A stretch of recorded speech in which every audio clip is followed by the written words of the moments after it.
Welcome to today's episode. My name is Robert, and today we talk about complex trauma and relationships and when to end the relationship. And a disclaimer here up front, I'm not a health professional, and the content in this video are not to be understood as therapeutic medical instructions or advice. Everything I say here is based on research, my work with therapists, or personal experiences. Also, I have created a free workbook to help you to understand and re-regulate symptoms of childhood PTSD in 3 simple steps. And it also shows you the best writing techniques to clear your mind, the best grounding skills and tools in case you are sometimes struggling with flashbacks from trauma, with dissociation, with somatic symptoms and overwhelm, and it helps you to re-regulate your nervous system and reconnect with yourself in an acute situation. Go to understandable-podcast.com and grab your free copy now. You find all the links of resources for the workbook and used in this video in the podcast description below. Ending a relationship is, of course, a really difficult decision to make and is obviously a hard one.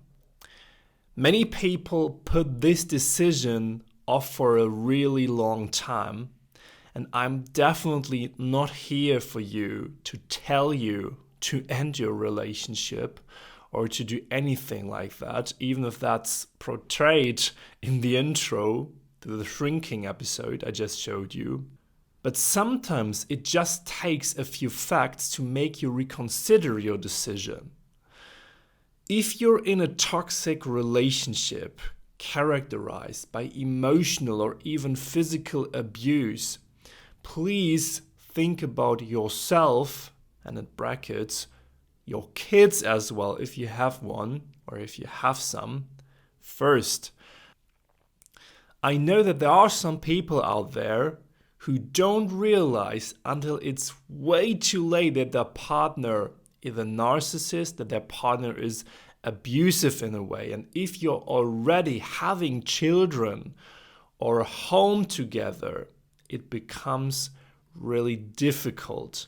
It becomes really, really hard life decision to make.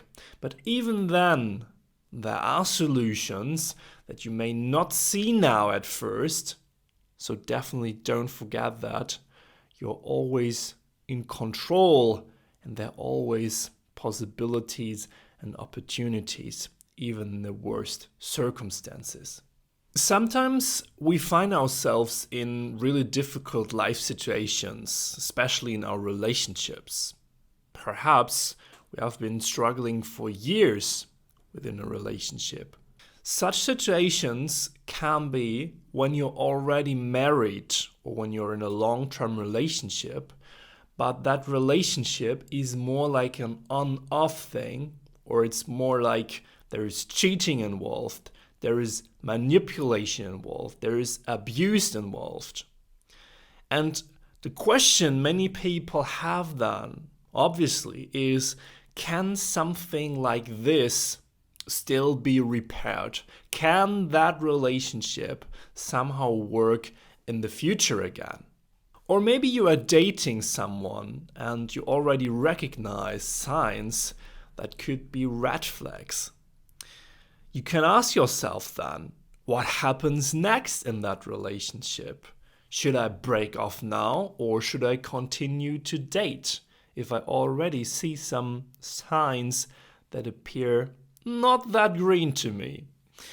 Or you maybe have friendships that feel more like exploitation, for example. What do you do in such friendships? Do you just ghost them, leave them forever and never get in touch again? Those are common situations many of us face during our lifetime. And the main question behind those situations definitely is, should I fight for that relationship or should I end that relationship? And there are definitely so many possible scenarios that it can occur here. Intimate relationships, friendships, relationships with your parents, relationships with siblings, etc. Everything is possible. To get a better understanding how your relationship types are connected with your past, with trauma from your childhood, we can have a look how you dealt with your relationships in the past. For example, when people crossed your boundaries. So you can ask yourself that question. What happens if people cross your boundaries? Because that says a lot about how you deal with relationships now and how you dealt with your relationships in the past. Now, some people are really strict here. If someone crosses their boundaries, if someone cheated on them or abused them in any form, they just say, there is no second chance here, bye. You just cheated on me, you tried to manipulate me, you abused me, I don't want that, bye. Other people who are not that strict with their boundaries continuously come back to that same person and giving them the 1,000th chance and living in a circle of an on-off relationship for years. Still others only complain about their relationships but never do anything about it, never do anything to change something. Or there are some people who just announce boundaries but never enforce them. Real common but also pretty unfavorable ways are that people say, I don't like what you're doing, but I don't leave you. I will try to change you, manipulate you, and abuse you because I know that I can change your personality to the better. When you are someone like this, you are working on them, you're not working on yourself, and you will definitely lose yourself in such a situation. Okay, another common scenario, another really common question is, the other person is not working on themselves in a relationship where there's abusing involved, there is cheating involved, but you still love them. What do you do? For some people, love means serving the other person, whatever happens, putting yourself behind sometimes, always finding compromises. While that's true on the one hand, it's important in a healthy relationship to find compromises, it lets out that both people have to live by that definition. That's extremely important to understand. So if the other person is not serving you, is not putting themselves behind you sometimes, never finding compromises for you in that relationship, you get abused and utilized by them. To other people, love means pure harmony, and it means that they always have to be kind to each other constantly. This is also not completely true. Anger, direct communication, saying no, and therefore setting clear boundaries are also signs of love here. I recently did a podcast with Jules DeVito, and I want to quote her statement on boundaries because it was stuck so much in my head, because for me it's also a difficult concept, I have to admit.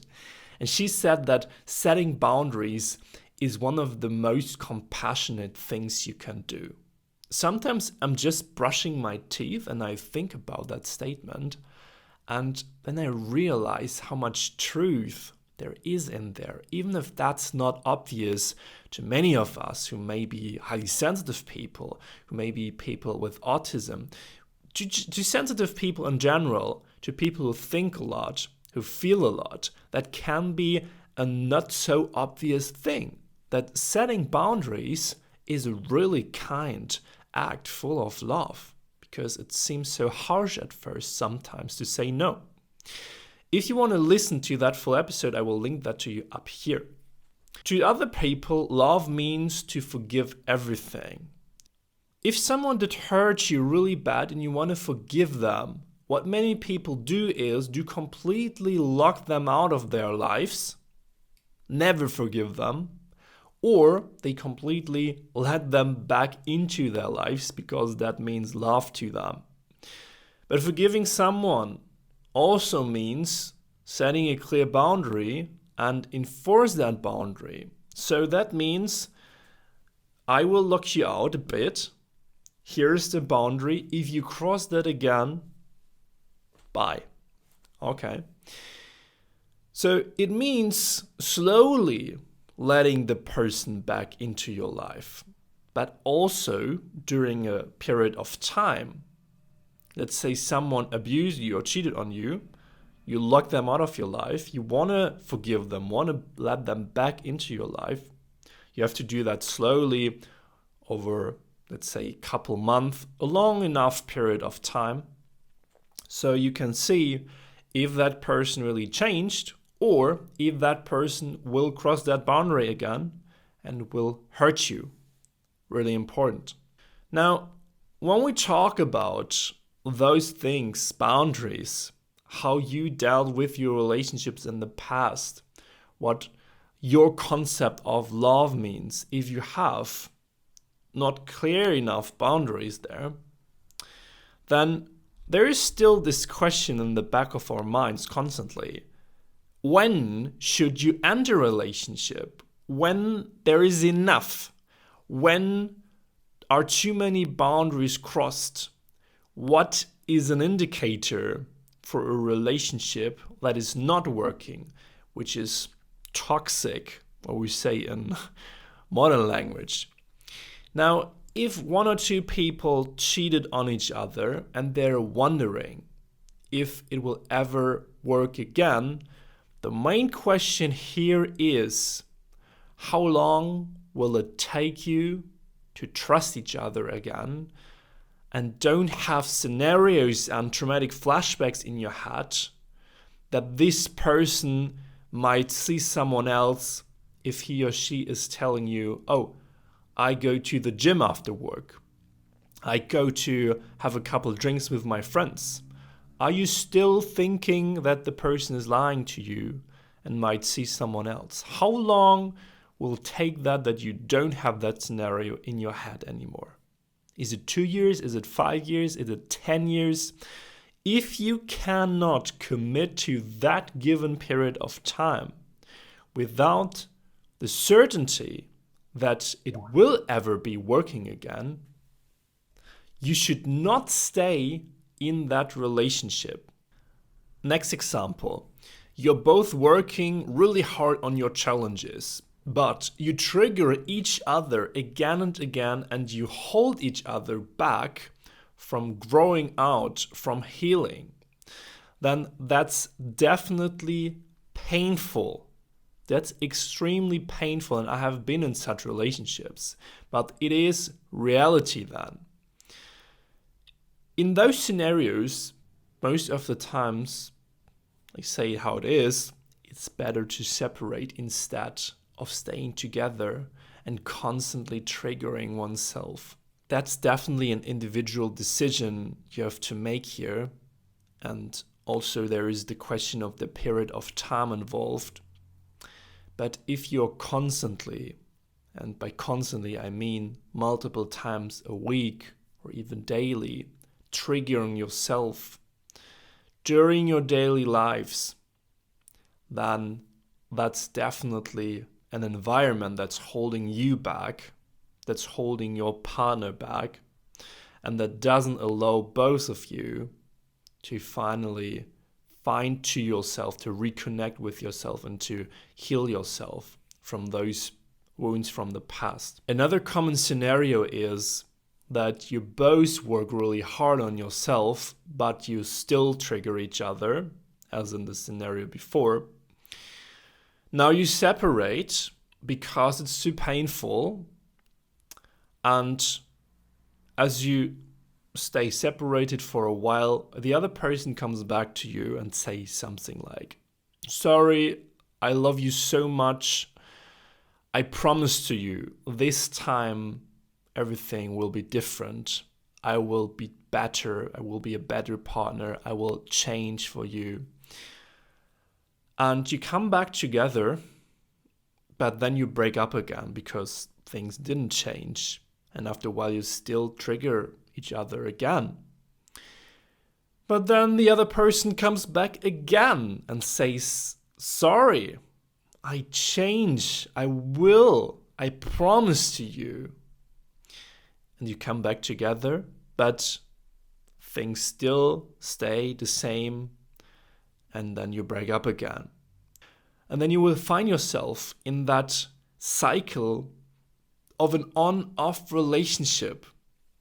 In this case, what you can do is setting a clear boundary and change, or it's better to end the relationship. What is not a working thing here is to freeze at this stage and to leave everything how it is. Because then that's a toxic environment again, where none of you will change and where none of you will hear. Some of the worst relationship examples are when the other person is obviously manipulating you for his or her advantage. In that scenario, it's crystal clear. You have to set a crystal clear, super sharp boundary here. Don't manipulate me. If you manipulate me, I never see you again. Or when the other person, of course, is physically hurting you, beating you, abusing you, I don't think there's any room for discussion here. You should definitely leave that person. You shouldn't have children with that person. If you have children with such a person, definitely think about yourself, think about your children, separate. Or when the other person is emotionally abusing you, neglecting you, or abandoning you constantly, those things are more subtle sometimes, so it's difficult to recognize. But if you do sense that there is something going on, like emotional abuse, manipulation, abandonment, you have to check for these kind of things, and you can decide if a separation is necessary here, because that person is also constantly hurting you. Those scenarios definitely don't have anything to do with love or healthy relationship. Those situations are like being on the war field, so definitely get out of them. Now, if you agree to stay together and you both work on yourself, how to know if the other person has truly changed? It's a really good question. After a crisis, when you, for example, separated, you come back together, you had a lot of fights, you triggered yourself constantly. After such a crisis, people can be very kind and sweet, so you let them back into your life. But as soon as the crisis is gone and you live again in your daily routines, they will fall back in old behaviors and patterns. Though this spontaneous change is not a real change, it's hardly spoken manipulation, so you let them back into your life because they're codependent to you. Now, how to know if they really did change? The answer is probably nothing that you'd like to hear.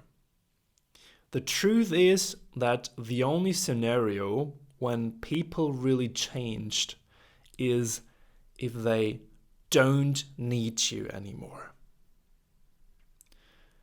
If they finally decide to get rid of that feeling of codependency with you, then they're free and they don't need you anymore. And that is when a healthy relationship begins.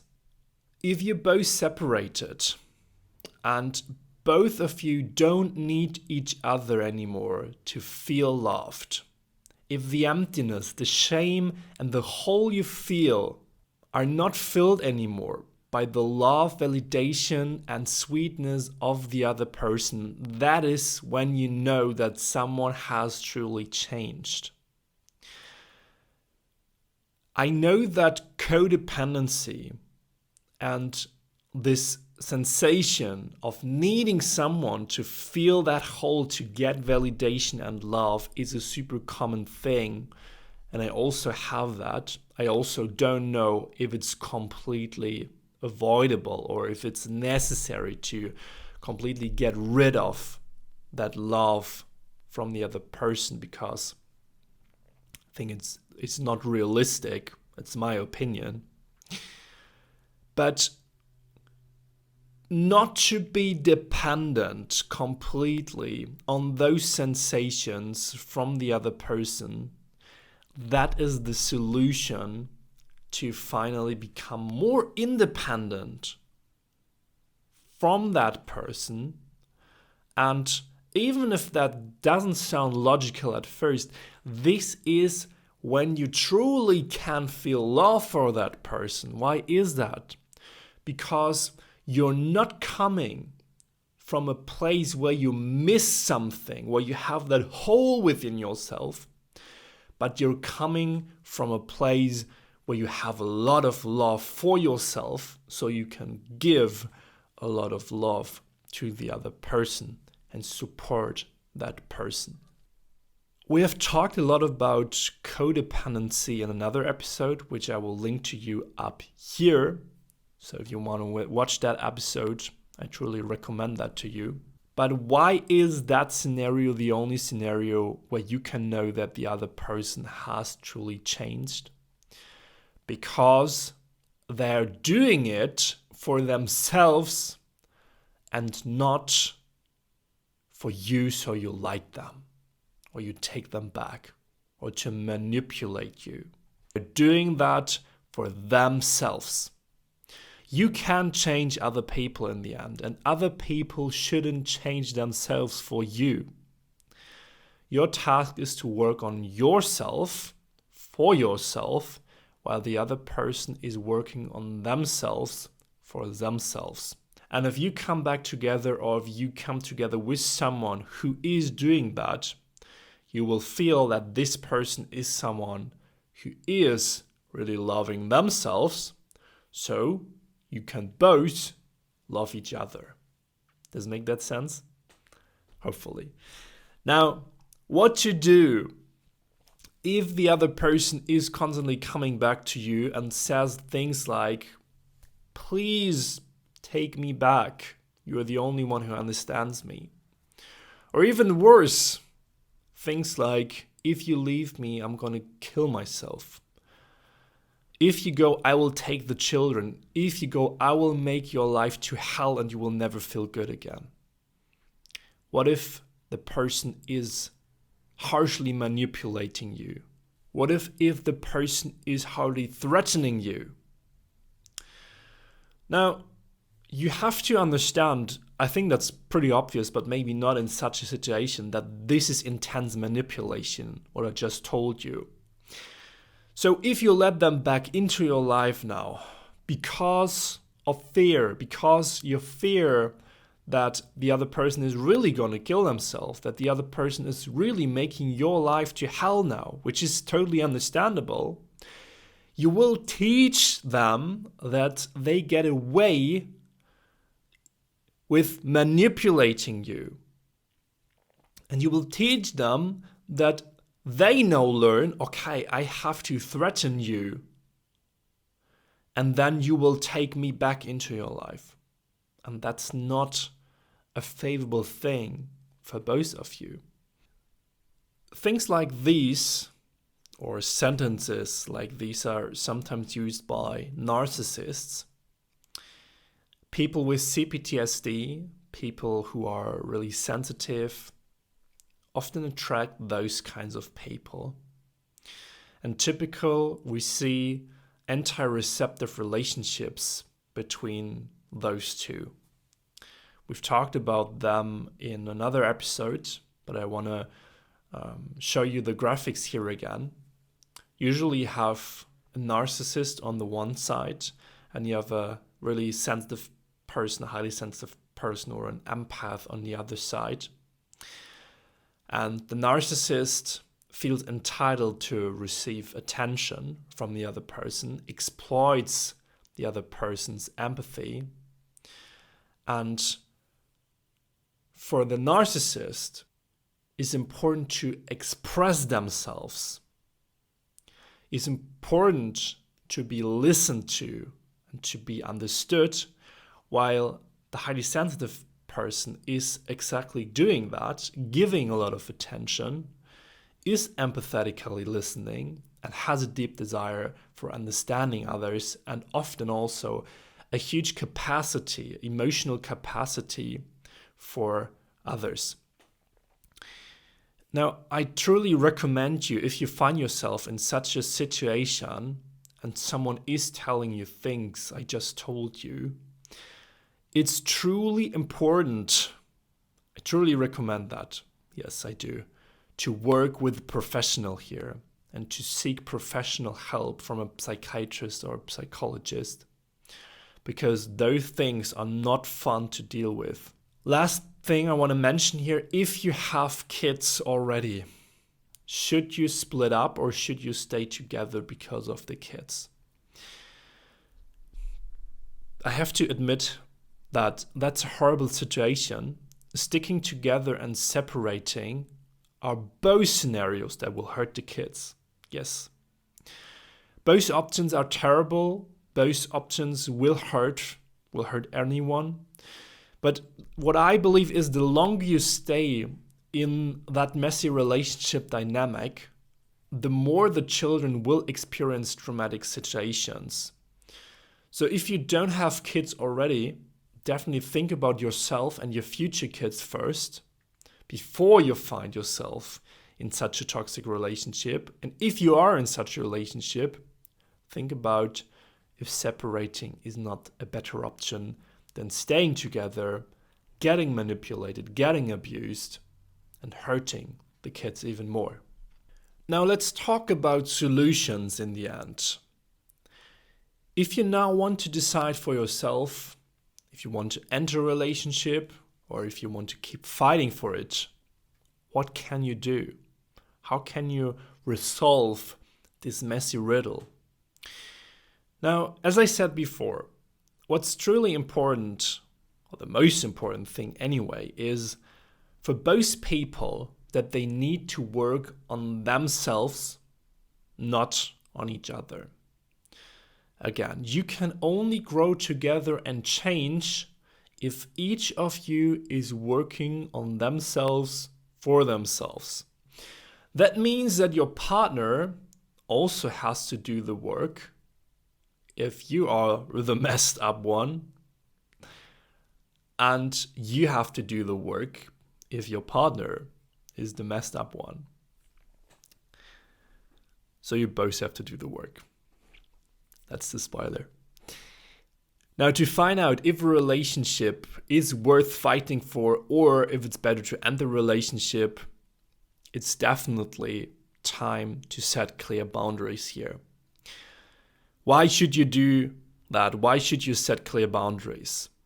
It's definitely important for you so you can regain strength and clarity in your messed mind. If you're in a toxic on-off relationship dynamic, you have to get a clear mind again. So you have to set those boundaries. So how to do that? First of all, draw a clear line. Draw that boundary line as clear as possible for you and stick to it. That is the decision you have to make for yourself. You can ask yourself, what is a non-negotiable boundary for yourself? For example, we are done if you sleep with another person. We are done if you don't learn to control your anger. We are done if you don't stop your addiction for alcohol, something else. Obviously, you don't just set a boundary and then ghost them or leave them. So that's step number 2. Talk to them how it makes you feel when they do that, when they cross that boundary, when they are constantly angry, when they are addicted. and also tell them what the consequences are for you in the end if they continue doing that. Step number 3 is give them some time. You don't ghost them from one day to another, because change doesn't happen overnight, that's for sure. So if someone is addicted for years, if someone is manipulating for years, if someone is angry for years constantly and has no ability to control that, then that change might take some time, might take months, sometimes even years. So some people might change a bit and then fall back, or they just pretend to be changing. That's a thing you have to keep in mind here as well. Other people really try to be changing, but then it's difficult for them, so they need more time and compassion. How long that period of time will be, that's something you have to decide. It can be 3 months, it can be 6 months, it can be a year, but you definitely should have a clear boundary and a clear time limit set for yourself, and also communicate it to the other person so both of you know. I totally agree that this is a super difficult thing to do.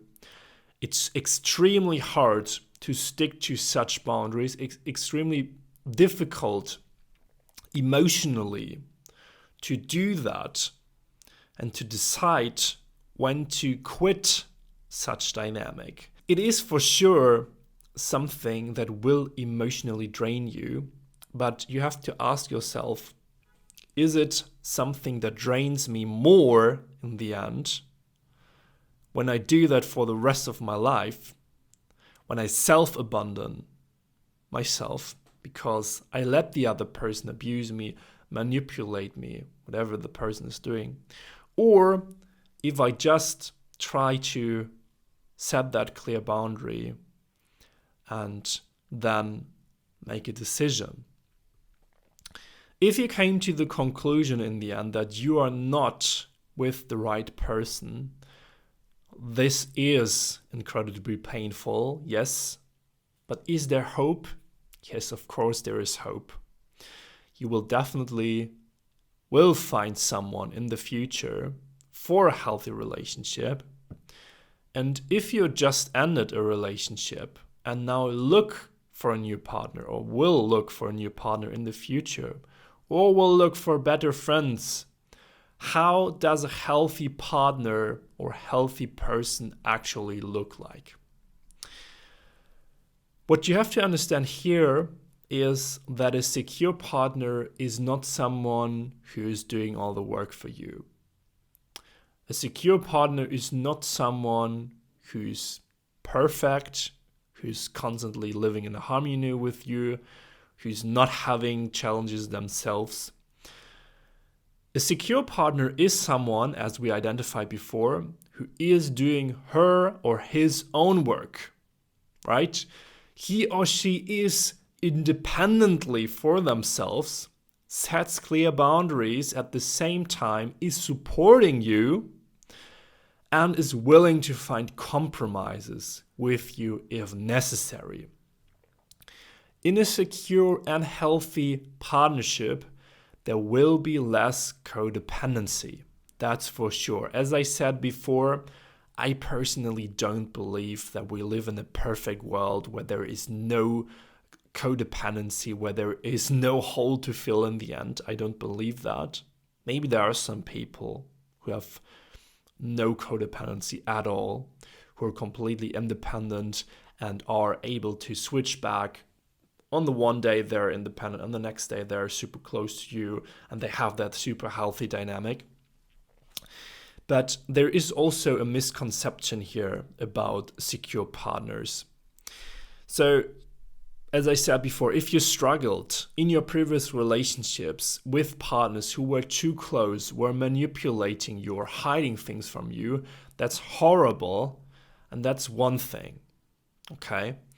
But looking for someone who is constantly full of harmony, who's always regulated, who doesn't have their own topics to deal with, that is an illusion. That means you both will need to show yourself vulnerable, and you both have to overcome your anxieties. This is what a healthy relationship means. You need to help your partner to overcome their wounds as they help you doing the same thing. This is how a beautiful relationship, a secure attachment actually looks like. Being vulnerable on the one hand and being there for your partner on the other hand, while constantly being independently and setting boundaries for yourself. And some final thoughts from my side. I don't think that it's about snagging a perfect, secure partner for a relationship who makes you constantly feel safe and who will never trigger you again. Instead, it's about becoming your best version, and that sounds so cliche, I know, of yourself and working on yourself for yourself. But that way, you match with a secure partner naturally, and you both can grow together into the best versions of yourself and attain a healthy relationship with healthy boundaries and respect for each other. But I want to sum that up. We don't live in a perfect world where there is constantly harmony and where you never trigger each other.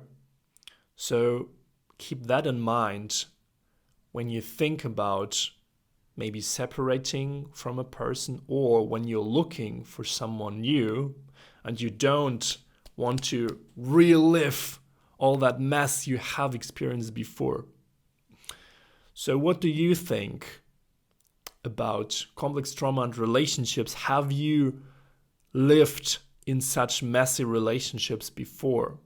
Have you just separated, or do you decide to separate? Definitely leave me a comment below. If you want to support that podcast, you can also do so while just downloading the free workbook to regulate symptoms of dysregulation, or go to Spotify, Apple Podcasts, or here on YouTube and leave me a review. Leave me 5 stars. I see and speak to you in the next episode. I wish you all the best and have a great day.